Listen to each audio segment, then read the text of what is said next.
Trump after the North Korea summit. Here's Nancy Pelosi, quote, "In his haste to reach an agreement, President Trump elevated North Korea to the level of the United States while preserving the regime's status quo." The co-author of the book, Let Trump Be Trump, and Citizens United President David Bossie is with us now. Why don't I just clear the stage and let you go right at what Nancy Pelosi had to say? Go. Well, look, she's once again delusional. She continues to hate this president more than she loves our country. She has a complete disregard for American history. She said, and others like her, said the exact same thing about Ronald Reagan when he met in the first of several meetings with Gorbachev back in the 1980s, that how could you meet with a dictator? They have human rights abuses. All of these issues, which, by the way, President Trump fully understood, discussed with the leader of North Korea.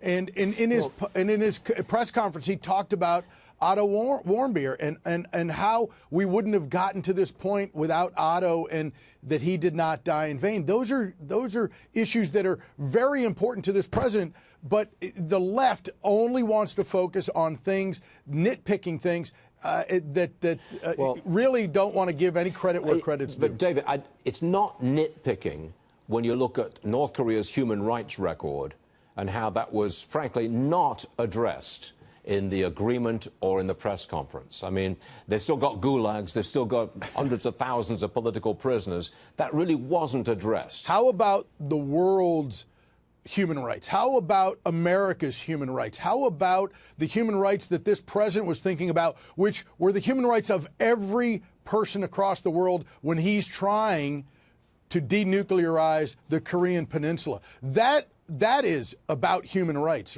okay? So we can talk about the gulags, and those are important things. But again, President Reagan had those same issues. Gorbachev had gulags. You had the Iron Curtain up. Let's not forget these are very similar types of people. But American leaders have a history of dealing with bad guys, and what we try to do is move them forward to try to make the world a safer place, and are concerned about the world's human rights. Well, is this a complete realignment of our foreign policy? Because the Europeans, we're at odds with the Europeans over trade, and they're bitterly critical of us. They're not even part of this agreement with the North Koreans. We seem to be getting very close to the Koreas, a new relationship with both Koreas, in fact. Well, let's put it in perspective. The G7 summit, which I think is what you're talking about, the bitterness there, you know, of course, this president is a change agent, and the leaders of those other countries love the 40-year status quo, which has been broken from America's standpoint, and our leadership has failed to act. This president has put America first and has said we are going to rebuild American industry over his presidency, and that is what he is saying to these leaders of their countries. They don't like it. It's okay. They don't have to like it. They need to do the best jobs for their countries, just like this president is for ours. And when it comes to the Koreas, he's dealing with the #1 national security threat that Barack Obama told him about during the transition. Right. President Obama said, watch North Korea. North Korea is going to be your biggest problem. The president has taken the last 18 months to act decisively and to get together with him yesterday at that summit.